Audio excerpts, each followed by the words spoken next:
Hello friends, welcome to Zia Khan best education.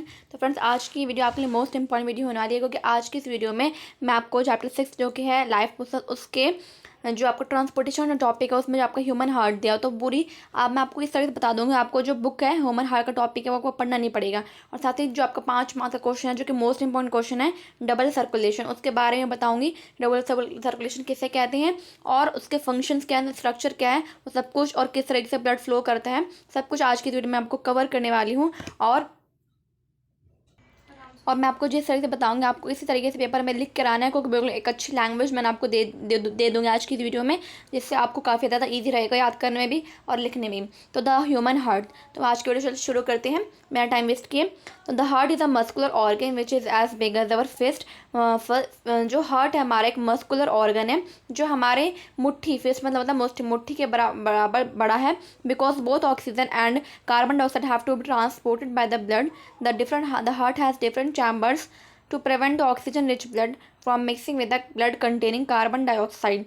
क्योंकि जो हमारे जो हार्ट है उसमें ऑक्सीजन और कार्बन डाइऑक्साइड दोनों ही ट्रांसपोर्ट होता है ब्लड के थ्रू। और जो हार्ट है उसमें डिफरेंट चैम्बर्स होते हैं। क्यों होते हैं, यहाँ पर एक इंपॉर्टेंट क्वेश्चन है कि the heart has different chambers क्यों होते हैं। क्योंकि ऑक्सीजन रिच ब्लड, क्योंकि हमें पता है कि हार्ट में ऑक्सीजन रिच ब्लड भी होता है और कार्बन डाइऑक्साइड ब्लड भी होता है। तो उन दोनों को, ऑक्सीजन और कार्बन डाइऑक्साइड को मिलने से बचाने के लिए हार्ट में डिफरेंट चैम्बर्स होते हैं। ठीक है, तो ये आपका एक डायग्राम है, ये आपका हार्ट का डायग्राम है। इसको ही मतलब आपको अच्छे से याद करना है, और इसके फंक्शंस, इसकी लेबलिंग में आपको पता होना चाहिए कि कहाँ पर कौन सी वेन जाती है, कहाँ पर कौन सी आर्टरी आती है। उसके बाद है स्ट्रक्चर ऑफ हार्ट। मैं आपको बता दें आपका हार्ट क्या है, उसके बाद मैं आपको बताऊंगी स्ट्रक्चर ऑफ हार्ट। हार्ट का स्ट्रक्चर कैसा है। तो the human heart consist of 4 chambers.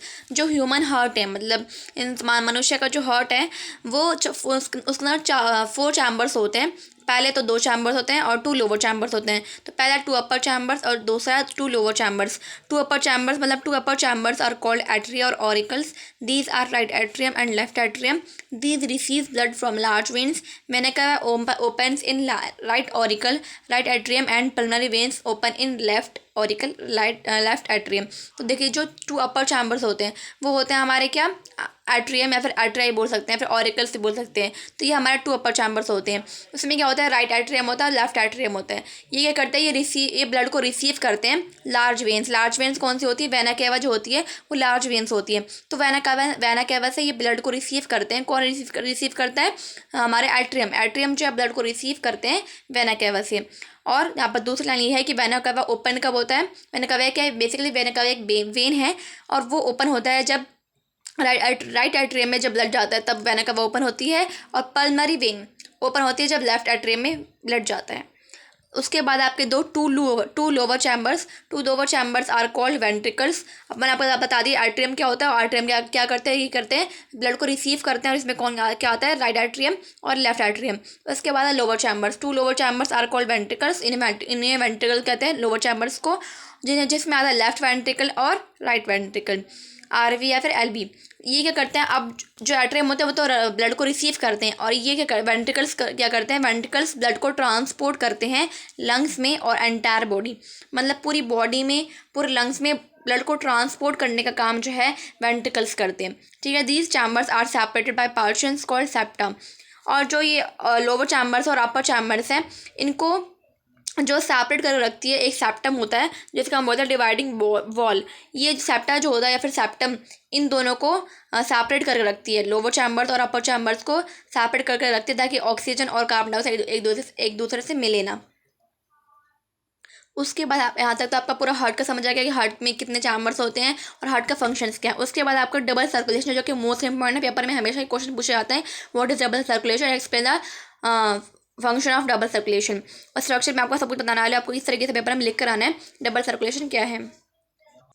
तो double circulation the working of heart is described as, मतलब कि जो आपका हार्ट वर्क कैसे करता है वो इस तरीके से डिस्क्राइब करते हैं। पहला आपका the cardiac muscles of all the 4 chambers of heart relax. हमारे हार्ट में कार्डियक मसल्स होती हैं, तो जब डबल सर्कुलेशन प्रोसेस होता है उस टाइम पे जो कार्डियक मसल्स होती हैं वो रिलैक्स हो जाती हैं। सेकंड आपका यहीं से आपका जो मेन जो फ्लो ऑफ ब्लड है वो शुरू होता है, स्टार्ट होता है। तो सेकंड आपका deoxygenated blood from large veins. Large veins कौन सी vena cava? Called vena cava pour into right atrium. तो जो डीऑक्सीजनेटेड ब्लड होता है, कार्बन डाइऑक्साइड ब्लड जो होता है वो लार्ज वेन से जाता है, मतलब लार्ज वेन से जाता है और राइट एट्रियम में आता है। उसके बाद थर्ड है आपका पल्मनरी वेन्स, जो कि लंग्स से आती है। From lungs pour oxygenate blood into left atrium. जो पल्मनरी वेन्स होती हैं जो लंग्स से आ रही होती हैं वो ऑक्सीजनेट ब्लड, मतलब कि ऑक्सीजन जिसमें ऑक्सीजन होता है, ऑक्सीजन रिच ब्लड को लेफ्ट एट्रियम में मतलब डाल देती हैं, पोर कर देती हैं। ठीक है, तो राइट एट्रियम में कौन डालता है ब्लड? वेना कैवा डालती है, और लेफ्ट एट्रियम में डालता है हमारा पल्मनरी वेन्स।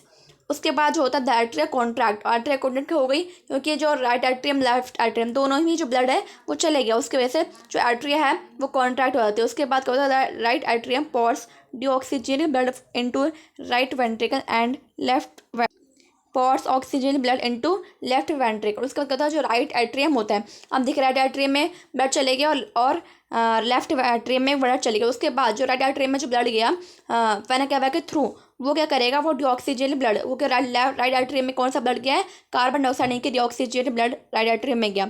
उसके बाद राइट एट्रियम जो है वो राइट वेंट्रिकल में ब्लड भेज देगा। किसके थ्रू? वाल्व्स के थ्रू भेज देगा। मैं आपको एक डायग्राम दिखाती हूँ। इसमें देखिए, इसमें राइट एट्रियम का जो ब्लड है वो चले, मतलब जो ऑक्सीजन ब्लड है इसमें राइट एट्रियम में है। उसके बाद ये वाल्व्स के थ्रू ये इसमें चले जाएगा, राइट वेंट्रिकल में चले जाएगा। और लेफ्ट एट्रियम में इसी तरह से जो वाल्व्स के थ्रू जो वो पुश कर देगा लेफ्ट एट्रियम ब्लड, और वो चले जाएगा लेफ्ट वेंट्रिकल में। जब वेंट्रिकल्स में ब्लड चले जाएगा उसके बाद क्या होगा? जब होगा जो वेंट्रिकल्स होंगे वो कॉन्ट्रैक्ट हो जाएंगे। तो सिक्स्थ आपका द वेंट्रिकल कॉन्ट्रैक्ट। उसके बाद सेवंथ आपका oxygen blood from left ventricle is distribute to all parts of the body through aorta. उसके बाद जब वेंट्रिकल्स में, अब उसके बाद जब आपका लेफ्ट वेंट्रिकल में जब ऑक्सीजन ब्लड चलेगा, क्योंकि लेफ्ट एट्रियम में कौन सा ब्लड गया था? ऑक्सीजन गया था। और ऑक्सीजन जो लेफ्ट एट्रियम है वो पुश करेगा और लेफ्ट वेंट्रिकल में ब्लड डाल देगा, और उसमें कौन सा जाएगा? ऑक्सीजन ब्लड जाएगा। और वही ऑक्सीजन ब्लड जो आपकी मेन आर्टरी होती है, ऑर्टा जिसे हम बोलते हैं, वो लेफ्ट वेंट्रिकल से वो मेन ऑर्टा उसको सारा जो ऑक्सीजन ब्लड होगी उसको पूरी बॉडी में ट्रांसफ़र कर देगी, डिस्ट्रीब्यूट कर देगी। उसके बाद आपका 8 deoxygenated blood flows through the lungs from left right ventricle through pulmonary artery. उसके बाद पल्मनरी आर्टरी के थ्रू जो राइट वेंट्रिकल में ब्लड पहुंचा था, जो राइट आर्टरी ने पुश करके लेफ्ट राइट वेंट्रिकल में डाला था, वो उसमें ब्लड पल्मनरी आर्टरी वो राइट वेंट्रिकल से ब्लड लेकर लंग्स में पहुंचा देगी। उसके बाद आपका ये सिस्टेमिक सर्कुलेशन है आपका, जो आपके एनसीईआरटी में दिया हुआ है। ये डायग्राम आपको पता होना चाहिए इसमें। उसके बाद क्या होता है? हम देखते हैं कि we see that the deoxygenated blood comes to the heart, it is oxygenated in the lungs and comes back to the heart. हमने क्या देखा कि हमने ये देखा, आपको इसी तरीके से देखना है जिस तरीके से लैंग्वेज लिखी हुई है। जो डीऑक्सीजनेटेड ब्लड है जो कम्स टू द हार्ट, कि हमने जो देखा जो डीऑक्सीजनेटेड ब्लड था जो कि हार्ट से आया था वो ऑक्सीजनेट हुआ कहाँ पर? लंग्स पर ऑक्सीजनेट हुआ। उसके बाद जब ऑक्सीजनेटेड होकर दोबारा से वो कहाँ चले गया? हार्ट में चले गया। और हार्ट में जाने के बाद वो फिर से वो अपने जो ऑक्सीजन ब्लड है वो डिस्ट्रीब्यूट कर देगा पूरी बॉडी में। ठीक है, तो हमने क्या देखा? This flow of blood twice through the heart is known as double circulation. जो फ्लो ऑफ ब्लड है, मतलब कि जो ब्लड हुआ वो 2 बार हुआ, मतलब कि ब्लड का फ्लो ट्वाइस हुआ, 2 बार हुआ। इसकी वजह से हम इसको क्या कहते हैं? डबल सर्कुलेशन, मतलब कि डबल सर्कुलेट हुआ ब्लड। इसी प्रोसेस को हम डबल सर्कुलेशन बोलते हैं। आप यहाँ पर 1 मार्क्स में 1 लाइन में आप ये 1 मार्क्स के क्वेश्चन में आप ये भी ले सकते हैं, this flow but twice through the heart is known as double circulation. लेकिन अगर ये 5 मार्क्स का आता है तो आपको पूरा बताना पड़ेगा हार्ट का स्ट्रक्चर, उसके बाद आपको डबल सर्कुलेशन का प्रोसेस, और साथ साथ आपको एक डायग्राम भी, जो कि यहाँ पर एक डायग्राम बना हुआ आपके एनसीईआरटी में, वो भी बना सकते हैं हम। तो इस तरह से आपका जो डबल सर्कुलेशन का जो टॉपिक है वो अच्छे से क्लियर होता है। आई होप आपको सब कुछ अच्छे से समझ में आया होगा। आपको कोई भी डाउट होता है आप मुझसे कमेंट सेक्शन में पूछ सकते हैं, या फिर अगर आपको आपके एसटी या फिर साइंस या फिर मैथ्स में कोई भी टॉपिक समझना है, या फिर आपको प्रॉपर नोट्स चाहिए, या फिर आपको इंपॉर्टेंट क्वेश्चंस चाहिए, PYQs चाहिए, तो आप मुझसे कमेंट में पूछ सकते हैं, बोल सकते हैं। मैं आपके लिए एक पर्टिकुलर वीडियो, एक अच्छी वीडियो आपके लिए बनाकर लाऊंगी। Thank you for watching my video. मिलते हैं नेक्स्ट वीडियो में। Thank you.